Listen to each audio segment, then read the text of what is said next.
Hi எல்லாருக்கும் வணக்கம். எல்லாரும் எப்படி இருக்கீங்க? இந்த கோலம் எப்படி இருந்ததுன்னு ஃபர்ஸ்ட்டு கமெண்ட் பண்ணுங்க. இன்னைக்கு வந்து நம்ம என்ன செய்ய போறோம் அப்படின்னு பார்த்தீங்கன்னாக்கா, பருப்பு உருண்டை குழம்பு தான் செய்ய போறோம்.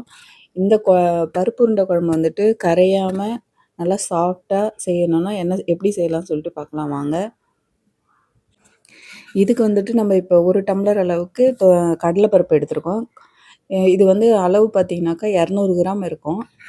இந்த கடலை பருப்பை வந்துட்டு இப்போ நம்ம தண்ணி சேர்த்து ஊற வச்சுக்கலாம். இது வந்து குறைஞ்சபட்சம் ஒரு 2லேருந்து 3 மணி நேரம் ஊறணுங்க.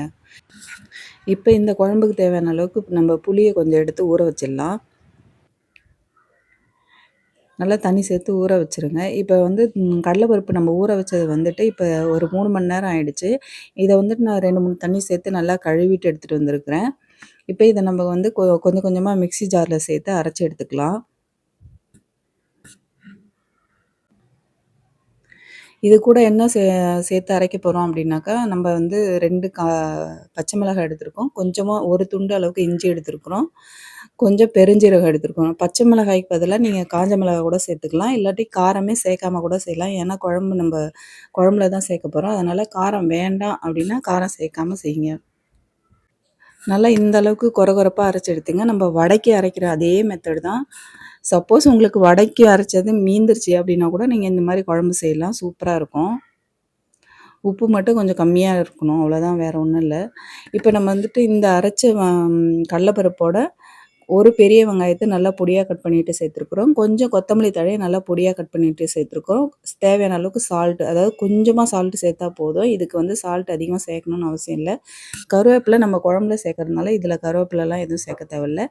இப்ப நல்லா மிக்ஸ் பண்ணி விட்டுக்குங்க. நல்லா மிக்ஸ் பண்ணிவிட்டு எடுத்து அது ஒரு பக்கமாக ஓரமாக வச்சுருங்க. இப்போ நம்ம குழம்பு தாளிக்கிறதுக்கு என்னென்ன தேவை அப்படின்றத பார்த்துடலாம். இப்போ வந்து நம்ம ஊற வச்ச புளியை நல்லா கரைச்சி வடிகட்டி வச்சுருக்குறோம். சின்ன வெங்காயத்தை நல்லா பொடியாக கட் பண்ணி வச்சுருக்குறோம். பூண்டு, கருவேப்பிலை, தக்காளி எடுத்து வச்சுருக்குறோம். இப்போ ஒரு வாணல்ல ஒரு குழிக்கரண்டி அளவுக்கு நீங்கள் கடலெண்ணெய் சேர்த்துங்க. அதில் வெந்தயம், கடுகு சேர்த்து பொரிய விட்டுருங்க. சின்ன வெங்காயத்தை அதோட சேர்த்து நல்லா வதக்கி விட்டுக்குங்க. இப்போ வெங்காயம் வந்து நல்லா வதங்கணும் இது. வெங்காயம் இந்த காரக்குழம்பு, மீன் குழம்புக்கெலாம் மட்டும் நீங்கள் வந்து வெங்காயம் வந்து கொஞ்சம் நல்லா வதங்கணும். இப்போ ஓரளவு நல்லா வதங்கி வந்துருச்சு. இப்போ நம்ம வந்து பூண்டு, தட்டி வச்ச பூண்டு, கருவேப்பிலையும் இதோட சேர்த்துக்கலாம். சேர்த்து நல்லா மிக்ஸ் பண்ணி விட்டுருங்க. தக்காளியும் 2 தக்காளி கட் பண்ணி வச்சுருக்குறோம். அதையும் இதோட சேர்த்துக்கலாம். சேர்த்து இது மாதிரி நல்லா மிக்ஸ் பண்ணி விட்டுருங்க. இந்த வெங்காயம், தக்காளி, பூண்டு இதெல்லாம் வந்து நல்லா சுருள வதங்கி வரணுங்க. அது வரைக்கும் நல்லா வதக்கி விட்டுக்குங்க. பாருங்க, இந்த அளவுக்கு நல்லா வதங்கி வந்துருச்சு. இப்போ இதில் வந்து மசாலா ஐட்டம்லாம் நம்ம சேர்த்துக்கலாம். இதுக்கு வந்துட்டு நம்ம வறுக்காத வெந்தயத்தை பொடி பண்ணி வச்சுருக்கிறோம். அது வந்து 1/2 டீஸ்பூன், மஞ்சள் பொடி 1/2 டீஸ்பூன், குழம்பு மிளகாய்த்தூள் 2 டீஸ்பூன், தனி மிளகாய்த்தூள் வந்து 1/2 டீஸ்பூன் சேர்த்துருக்கிறேன். உங்களுக்கு காரம் எந்த அளவுக்கு தேவைன்னு பார்த்து, குழம்பு எந்த அளவுக்கு செய்கிறீங்களோ அதுக்கு தகுந்த மாதிரி பார்த்து சேர்த்துங்க எல்லாத்தையும். இப்போ இந்த வெங்காயம், தக்காளியோடயே சேர்த்து இந்த மசாலா நல்லா வதங்கி வந்துருச்சு. இப்போ நம்ம கரைச்சி வச்சிருக்கிற புளி தண்ணிய இதோட சேர்த்துக்கலாம். இந்த தண்ணி பத்தல அப்படின்னா, நீங்க எக்ஸ்ட்ரா தண்ணி வேணும்னா இன்னும் கொஞ்சம் தண்ணி சேர்த்துங்க. இப்போ தண்ணி சேர்த்துட்டு நல்லா குழம்பு மிக்ஸ் பண்ணி விட்டுருங்க. மிக்ஸ் பண்ணி விட்டுட்டு இதுக்கு தேவையான அளவுக்கு உப்பு சேர்த்துக்குங்க. கல் உப்பு சேர்த்திங்கன்னா இன்னும் டேஸ்ட் அதிகமா இருக்கும். இப்போ குழம்பு வந்து நல்லா கொதிச்சு வரட்டும். அது வரைக்கும் வெயிட் பண்ணுங்க. இப்போ ஒரு தட்ட போட்டு நம்ம மூடி வச்சிடலாம். தட்டு இப்போ பாருங்கள், ஓப்பன் பண்ணிவிட்டு பார்த்தீங்கன்னா, இந்த அளவுக்கு குழம்பு நல்லா கொதிக்குது. இதுலேருந்து ஓரளவுக்கு கொஞ்சம் ஒரு 1/4 பங்கு நல்ல குழம்பு சுண்டி வரணும். அப்போ தான் குழம்பு நல்லாயிருக்கும். இப்போ தண்ணியா இருக்குது அப்படின்லாம் எதுவும் நினைக்காதீங்க. குழம்பு வந்து நம்ம அந்த உருண்டையெல்லாம் சேர்க்கும்போது திக்னஸ் கொடுத்துரும். இந்த அளவுக்கு குழம்பு நல்லா சுண்டி வரணும் பாருங்க. இப்போ ஓரளவுக்கு ஃபஸ்ட்டு ஸ்டார்ட்டிங்கில் இருந்தது இப்போ இருந்ததுக்கும் டிஃப்ரெண்ட் தெரியும் உங்களுக்கு. இப்போ வந்து நம்ம இந்த உருண்டைலாம் பிடிச்சி வச்சுருக்கோம் இல்லைங்களா, அதை ஒன்று ஒன்றா சேர்த்துக்கலாம். ஃப்ளேமை வந்து சுத்தமாக சிம்மில் வச்சுருங்க. ஃப்ளேம் வந்து அதிகமாக வைக்காதீங்க. கரைஞ்சிடும். இவ்வளோ இந்த மாதிரி கொதிக்கும்போது போட்டிங்கன்னா கரைஞ்சிரும். அதனால் ஃப்ளேமை வந்து ஃபுல்லாக லோவில் வச்சுருங்க. லோவில் வச்சுட்டு ஒன்று ஒன்றா அப்படியே சேர்த்துங்க உருண்டைய. இந்த மாதிரி எல்லா உருண்டைங்களுமே சேர்த்துருங்க.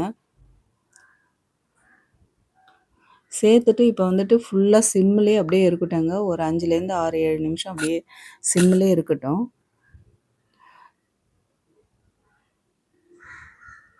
பாருங்கள், இப்போ கொஞ்சம் நேரம் கழிச்சு பார்த்தீங்கன்னா, எந்த அளவுக்கு குழம்பு வந்து அந்த உருண்டைங்கலாம் ஒண்ணா அப்படியே வெந்து மேல வருது பாருங்க. அதுவே தன்னால மேல வரும். அதுதான் உங்களுக்கு வெந்துருச்சு அப்படின்றதுக்கான அடையாளம். அதுவரைக்கும் நீங்க கரண்டி போடவே கூடாதுங்க குழம்புல. இந்த மாரி ஒண்ணா மேல மிதந்து வரும்போது மட்டும் தான் நீங்க இந்த அளவுக்கு அப்ப வெந்துருச்சுன்னு அர்த்தம். அப்பதான் நீங்க கரண்டி போட்டு கிண்டணும். பாருங்க சூப்பரா வெந்து வந்துருச்சு. இதுக்கு மேல நீங்க என்ன பண்ணாலும் அந்த உருண்டை வந்து உடையாது.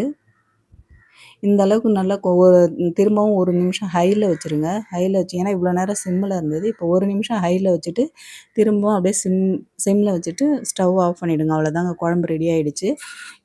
இதே மெத்தட்ல நீங்களும் இந்த குழம்பு ட்ரை பண்ணி பாருங்க. எப்படி இருந்ததுன்னு சொல்லிட்டு எங்களுக்கு கமெண்ட்ல சொல்லுங்க. இந்த வீடியோ பிடிச்சிருந்தா லைக் பண்ணி ஷேர் பண்ணுங்க. எங்க சேனல சப்ஸ்கிரைப் பண்ணுங்க. Thank you.